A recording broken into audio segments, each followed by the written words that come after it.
It's a foundational belief that we have is that all pet owners love their pets and will do the best they can for them given their information and resources. And so when we provide free resources, I mean, they will stand. I think they're actually better pet owners than me because they will stand in line for 5 hours to get the care they need. And I mean, that's a level of dedication that goes beyond money. They do very much love their animals, and we see it time and again.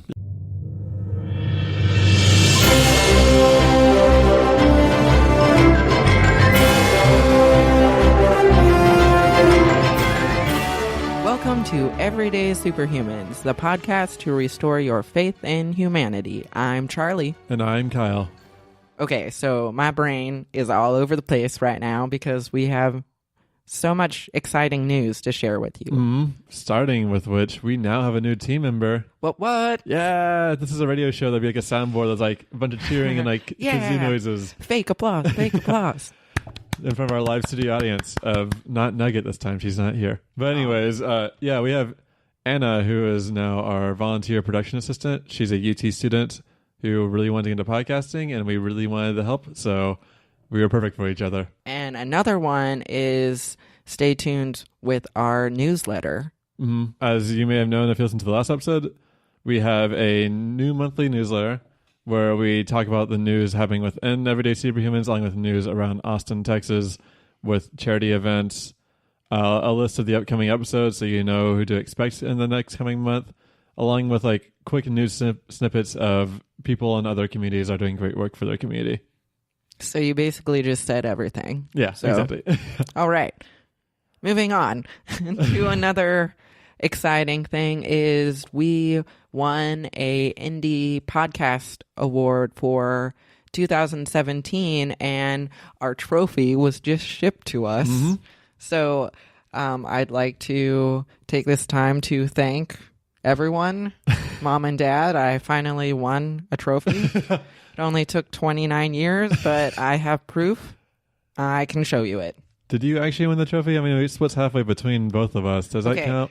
Kyle, just let me have my spotlight. Okay. You get custody of the trophy this week. I get next week. Okay, fine. And it's for government and organizations. Yeah, that's our category. Was the category. Yeah. And the Podcast Awards is the name of the award show. They've been doing this for, I think, about 10 years now. And they mostly focus on smaller indie podcasts. So it's really good that we got this award within the indie podcast scene. Yeah, we're grinding our way into the podcast scene. But anyways, though, let's get to the real business of the episode, which is the episode itself. Yeah. Who are we speaking to this time? We are speaking to Ian Hallett, and he is the vice president of Emancipet for all Central Texas branches. Their mission is to make high-quality spay and neuter and vet care affordable and accessible to all pet owners. So in a sense, they're kind of like the Kind Clinic, but for animals. As a pet owner and a pet-obsessed person, I just can't thank Emancipet enough for the services that they do throughout Texas and in Philadelphia, and they make Nugget happy, so I'm a happy person.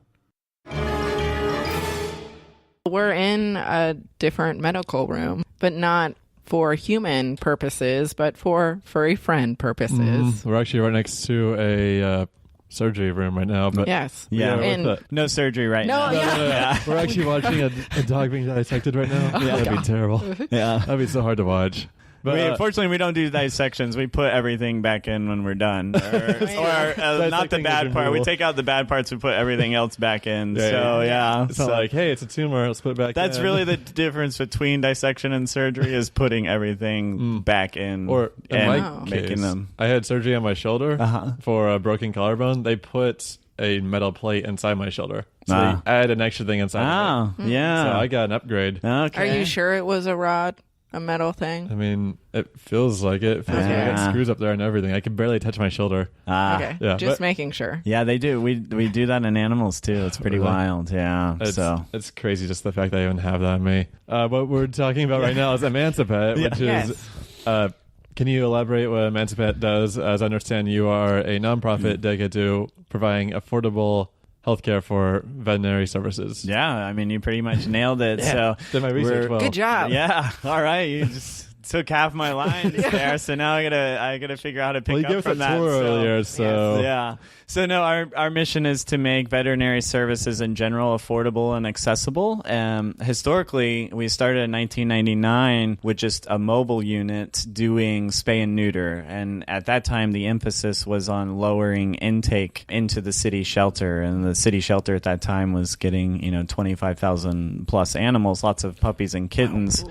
Which comes out to about 80 a day, and during the summer, and that's where I started. My job was at the city shelter. Some days you would take in 100 animals a day. So the original mission of Emancipet was focused on spay neuter and preventing shelter intake, and they started with a mobile unit, and I believe did about 5,000 surgeries the first year, just traveling around town to areas that don't have veterinary clinics. So price is a barrier to veterinary medicine, but so is geographic location. And what's interesting about the city of Austin is in the 1920s, they officially segregated the city, and all minorities had to move east of I-35. I wasn't aware of that. Yeah. So if you look at, it's changed now because of, gentrification, but if you look just 5 years ago, there were only, how big I-35 is, there were only 2 or 3 clinics east of I-35, and west of I-35, probably 50 of them.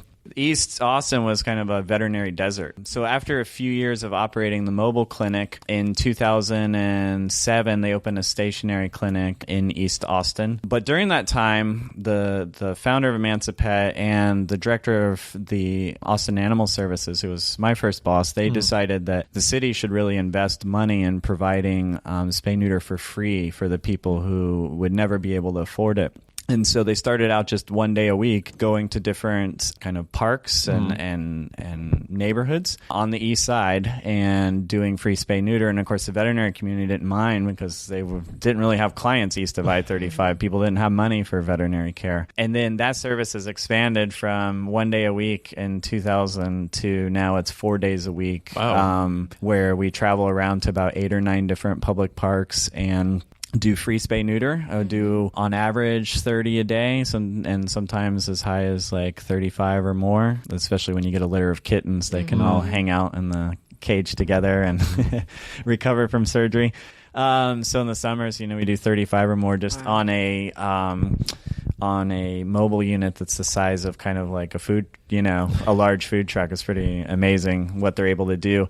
And then now we also at those locations provide what we call healthy pet services, which are vaccinations and preventative flea prevention, heartworm prevention, things like that. We have the clinic in East Austin. We have a clinic in Pflugerville. We have one in Killeen. We have the one that we're sitting in now, which is our newest clinic in Central Austin, kind of is the new location for Animal Trustees of Austin that we merged with. So they're now Emancipet, and we're all one group. And then we have one clinic in Houston and one in Philadelphia. So between Philadelphia. Yeah. Oh, so you expand far. Yeah, it's a first big leap. Why Philadelphia? Yeah, it takes about $1 million to start up a clinic. It takes probably half of that to build it out. We like to do lease spaces so that we can stay in places close to where people need other services, and we can move with the people as they go to where we're at right now. You're right next to a Walmart. Yeah.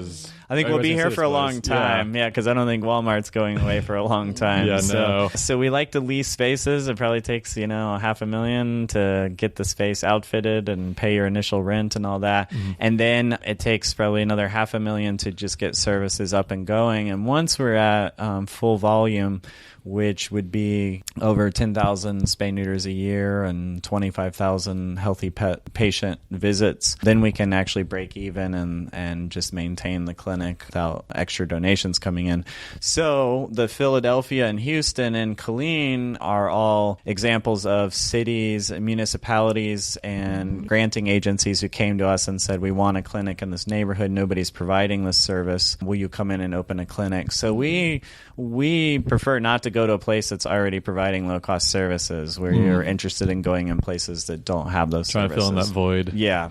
You said Emancipet started out with doing spay and neuter first. Why spay and neuter and not like vaccination or something else like medication for heartworms? That's an excellent question. So where that came from, and it was a lesson that we learned, So we would go in this neighborhood that doesn't have veterinary services, and we'd say, hey, we'll spay and neuter your animal for free, and we'll give it a rabies vaccination while it's under anesthesia and the vaccinations it needs for that year. And people really appreciated that. But then, what do they do after that? And so they actually started knocking on the door 1 year later, and literally on the surgery door, and saying, hey, I need to do annual vaccinations, and there are no veterinary clinics here, and I can't afford them. So we started out going, okay, give us, they would stay outside. We bring them into the surgery area. We do a physical exam, give the vaccinations, and then, give them their pet back. And then the number of people knocking on the door just grew and grew. And then we realized, we needed to add a whole separate, a second team and veterinarian to do that all day at the same time. So at each of those sites, there's 2 veterinarians and between 6 and 8 veterinary technicians who are making that happen. And they can do, in the middle of the summer, they've seen as many as over 100 patients in one day doing that. And so that was why we added that service. Okay. Do you know what year you started doing that service in? Oh, I wish it was... Quiz time. Yeah, man. We don't know. Yeah. I mean, you could just throw out you could just throw out I a should have fact. just gone for it. 2004. Yeah. And we would just be like, Okay. Yeah. all right. So let's go with 2008. Okay, so Yeah. about Okay, that sounds late, good. mid-2000s probably. Yeah. Okay. Yeah. So you were originally doing a bulk package in a way, but without the recursive Right. stuff. Are the vets and veterinary technicians full-time? They are. So we are specialists in what we do. So there are no surgeons in town that do as many spay neuters as our surgeons do. So we have some doctors who do both healthy pet services and surgery. Most of our doctors do both. The doctors who do surgery only will do 5,000 in a year. So it's kind of like if you want your animal spayed and neutered, that's the 5,000. person you want to do them. Wow. So Yeah. 5,000 divided by 365 days equals... Wow, it's 15 a day every That's a day. lot. Yeah. But they work 4 days a week, Wow. so they're doing 30 every day that Ooh. they're Wow. here. So it's a very specialized skill. In fact, we have to train up. We have our own training program because there are not enough high quality spay neuter vets in existence. It's a very rare skill, and so we actually train up all our own veterinarians here, and that's one of the advantages of veterinarians coming here is they learn those surgery skills. So we're currently just in the Central Texas area. I'd say total now we're at 17 veterinarians in the system, and the majority, as I think through this, I'd say right now all of them have learned high volume spay neuter from us. So is that just not something that they learn in veterinarian school? So, they learn how to do a spay and a neuter, and typically they've only done a handful when they graduate. And so, their first, major experience is with us. But what's nice here is they have continuing education classes where you can go learn it, and it's like a weekend thing. But when they come to work for us, our chief medical officer is with them every day for 2 to 3 months until we're sure that they've got the procedure right. And then after that, it's just a matter of building up on, honestly, the stamina to get to, 35 animals a day. Our complication rate of any type is less than 2%, which is, and that includes an inflamed belly, it includes everything minor, and our major complications are under 1%. So that's a pretty good track record to have. Yeah. Well, and that's the thing. So we've done over 250,000 spay neuters as an organization since we started, and so we keep track of our data, and if we start to use a new product or a new technique and we see complications go up, then we change it back, or if we try something different and complications go down, then that becomes our standard operating procedure. So, we kind of write the book on spay neuter as we go along. So we really are the experts. A typical veterinary clinic can do, 8 surgeries a day. So, and we're doing 35. Whoa. So also our veterinary technicians are trained up in-house because what we teach them to do, you learn the the pieces at another veterinary clinic, but learning to put them all together and do 35 in one day is a whole nother thing. Stress. Yeah. So, well, it's not once you learn. learn the flow. It's very regimented and specific. And a lot of times this assumption that because you're getting low-cost veterinary care, you're getting low-quality veterinary care. But it's actually the opposite here. Because we do so many surgeries, we're actually able to put a pulse oximeter on every single animal from the time they go under anesthesia to the time they're fully awake. And so it clips on their tongue and it tells us their heart rate and the percentage of oxygen saturation in their blood. And if any of those drop below a certain level, an alarm goes off and we check them. But those machines, which we're looking at right over there, the red one there and some of the blue ones, are both the size they're like of small, like handheld. And they're kind of like voltmeters. Yeah, same size as like a voltmeter. Those things are $500 a piece. So you can't really afford to put one of those on every single patient unless this is what you do every day, all day. And that's what you do. Yeah. And so even though that's a really expensive piece of equipment and we're a nonprofit clinic that does low cost work, we can afford it because of the scale at which we do. What's the pricing like here? So the other really cool thing we do, so now all our surgeries, dog or cat, male or female, and there's big differences in those surgeries. Which one is more expensive? Large dogs. So at most clinics, they charge differently for each species and each sex and also the size. And so a large dog spay, which is the harder procedure, can go up to $500. And so we do all the procedures at $69. And the other cool thing is that you can run into complications during surgery. So if the animal is in estrus, in heat, they bleed more than they traditionally would. So you take most vet clinics, that procedure's harder because the animal bleeds more. So there's more tying off, there's more, checking. And so they charge an additional charge for that. And we used to, it was an extra $20. Now we've decided we slightly increased our prices by like $4 per animal. And now whatever it is, we cover everything. So you have no like surprises when you come back at the end of the day, like, oh, surprise, we found this and there's this extra surcharge. So that's also been really helpful that people know. And it includes the pain medication. So you're not coming in and going, well, can I afford pain medication? It's like, no, they get it. That's standard for them. So, and that's been huge. And another big role we play is there's two kind of surgeries. If a female dog has an affected uterus, it's a very expensive surgery. And we now do that for the same price as a regular spay. So a lot of times the emergency clinics, if somebody comes in for that over the weekend and the patient is stable, they'll be like, look, it's going to cost you $1,000 here. Go to Emancipet on Monday morning. It's going to be $69, Wow, that's terrific. Yeah. Also pregnancy complications called dystocias are also really hard. And we do those for $69, which is amazing. That's a $1,000 surgery. And it's an emergency one. If you don't do it, both the mother and the puppies will pass away if you don't do that surgery. So it's a life-threatening surgery. And because we do them so frequently, a lot of our doctors are really good at them. Whereas in a typical clinic, you may only see a few cases a year. And here, we see hundreds of them. So we're also kind of experts in that as well. So your doctors are like, no big deal to anything. Yeah, well, they grumble a little bit. They'd rather do a cat neuter. Those can be done in under a minute. They don't require sutures or anything. That's fast. Yeah, but they have the mission at heart, and in particular with those two surgeries, those are life-threatening situations. And people come to us as a last resort. So their heart's in it, and the satisfaction of knowing, whereas a standard spay neuter is preventative care. In those cases, it's actually life-saving surgery, and that's what they always wanted to do, was save animals and help families. So they love the surgery's hard, but they love the mission.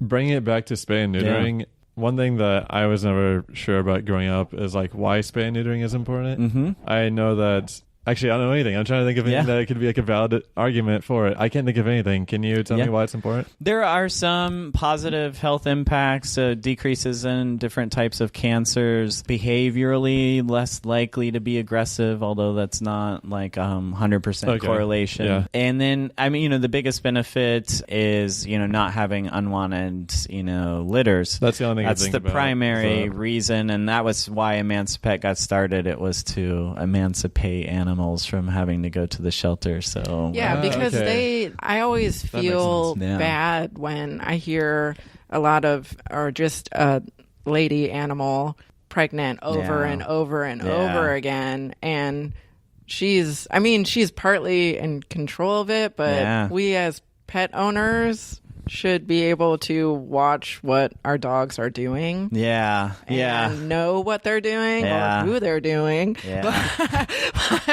to be honest. So I know it's kind of a controversial subject matter, but it's always a subject matter to talk about. Yeah. What's really interesting is that there's a major economic component to it that's probably, with other things I've told you about veterinary services and Austin history, won't be surprising. But so nationally, all pets, 80% of them are spayed and neutered. So you'd be like, oh, well, we're fine. I mean, 80% of anything's pretty amazing. Yeah. When you go down to households making $35,000 or less, that rate falls to 50%. And then if you go to households in poverty, it falls to 10%. So really, that last 20% is about reaching the clients that we're trying to reach out to. It's not the clients who are already going to veterinary clinics. It's the ones who have no relationship with a veterinarian. So there's a major economic component to it. So, are you a cat person or a dog person? It's a really good question, because I don't believe you can be both. So it was actually an interview question I would use for hiring animal care staff at the city shelter, and mainly just to know how straightforward they would be with me, and how honest they were. So I'm a dog person. Okay. So I like cats, but I like the cats that act like dogs. The ones that run up to you when you get home and stuff. So I would like to have a cat one day, and if I do, it'll be the most dog-like cat I can find. So I do like both, but I'm a dog person. One of my ex-roommates, he had a Russian blue cat. And that cat was so affectionate. It was like a dog. It would run up to you when you entered the apartment. Noodle? Yeah, Noodle. And also, she was always begging for pets. If you had to pet her all the time. If not, she'd call underneath my door at 2 a.m. at night just so she could pet. She was a little bit too dog-like. She had all that affection. Right. Yeah, there is you need a nice balance there. So. She was cute though, because if you scratch her on the neck to a certain point, she'll go all limp and she'll fall through your lap. She's a terrible cat. She'd always fall down on everything. I think I'm a true dog person. Yeah, through and through. Yeah. So after Hurricane Harvey, was there a lot of intake in Houston? So there was a huge need down there, and we were actually able to get donations and funding and some of our own financing to provide free services, free spay and neuter, and free general wellness and kind of minor emergency care.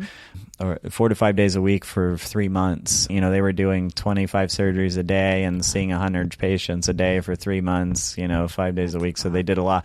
And there were a lot of especially with the contamination, the conditions there, a lot of kind of infections and wounds and just kind of small issues like that the people had no money to treat. Our clinic there is, it's the East End Clinic is what we call it. And it's in, if I remember my wards right, I think, it's either 3rd Ward or 9th Ward, but it is a poor area, and they had no access to services. And so what's interesting is a lot of people can be judgmental about low-income people who own pets, and you say, well, they're not educated and they don't care about their pets the same way. But what we've seen time and again is, and it's a foundational belief that we have, is that all pet owners love their pets and will do the best they can for them given their information and resources. And so when we provide free resources, they will stand. I think they're actually better pet owners than me, because they will stand in line for 5 hours to get the care they need. And that's a level of dedication that goes beyond money. That's the kind of thing you do for a family member who's ill, is stand, if you had to, would be stand in line all day to get care. So they do very much love their animals, and we see it time and again. Yeah, we were talking before we picked up the mics about how the idea about homeless people owning pets has been changing over the times. Yeah. Like how it's actually not as negligent as people thought that would be. Yeah, so we have been treating the pets of the homeless population for over a decade. It started with Animal Trustees of Austin, and then, as we merged, we continued the program. And we actually have cases of people who, their animals they're homeless and have had major injuries, and they've actually hitchhiked their way across the U.S. to get to our clinic for treatment because it's their only option. So we see a tremendous level of dedication from them. If you go to our YouTube channel, you'll see a story in our 16th anniversary video about a gentleman who was homeless since he was 14 and was alcoholic, and he saw an animal being mistreated, and Poopsie Brown became her name, and because it was a really terrible name before that, so he made it a cute name and took the dog in, and then realized the only way he could care for the dog is if he was sober, and so he's been sober ever since. And as fate would have it, this dog has skin allergies and requires medicated shampoo and a special diet, and he makes sure he comes here once a month to make sure she has all the supplies she needs. And she gets excellent care and is a real example of what we see throughout the community, because that population often has no other source of companionship and unconditional love in their life, so they are very close to their animals and are very tight and benefit greatly from each other. So sometimes I love animals more than humans. Yeah. It's interesting because we get a lot of people that want to get into the field because of that, and we actually have to teach them that you're going to talk to 100 clients a day because every animal comes with an owner, and honestly, you're going to spend more time with the owner, so we actually have to hire very outgoing social people because they're going to be talking all day. So this is very important. So we're everyday superhumans. So if Emancipet could be a superhero, what superhero would they be? And you can make up this superhero name too. It doesn't have to be Superman or Batman. You can create a new superhero on the spot. Well, right now. I will say that our original logo was a dog with a Che Guevara hat because it was emancipating pets from shelters. So I guess maybe the superhero would be Che Guevara. I feel like that might be a bit controversial. Yeah, I know. I mean, so it's not the best one. I guess college student out there will love it, though. Every college student has yes, I feel like it's a part of exactly. It's actually very Austin that way. Oh, it is. Yeah, that's that's I cute guess though. Che Guevara. Yeah, I can never say his last name correctly. It's Austin, so of course our superhero would be political. Yes. Well, great. Thanks. All right. Yeah, thanks for having me on. It's been a blast. I love podcasts, and I love listening to your podcast because in this day and age, you need good news and you need to hear about the positive things that are going on. So for me, it's a way to recharge from life. So thanks for what you guys do. Looking for high quality yet affordable animal care for your dog or cat? Or maybe you're looking to help pets in need. Check out emancipet.org for more info. You can also check them out on facebook.com/emancipet or follow them on Twitter and Instagram @emancipet. Looking for something a little bit more optimistic in your life? Does a 24/7 news cycle keep you down? Never fear, Everyday Superhumans is here. Restore your faith in humanity at everydaysuperhumans.com, where you can learn all about the people making the world a better place each and every day. While you're there, be sure to sign up for our new monthly newsletter, where you learn all about the ways you could become a superhuman today. You could also follow us on Twitter @SuperhumansCast, like us on Facebook at facebook.com/everydaysuperhumans, and check out our Instagram @everydaysuperhumans. Has your faith in humanity been restored? Then be sure to rate and subscribe to Everyday Superhumans on Apple Podcasts, Stitcher, Podcast Addict, or wherever you get your podcasts. And if you're feeling really generous, be sure to donate to our Patreon at patreon.com/everydaysuperhumans. And remember, not every hero has to fly, so grab your cape and let's go.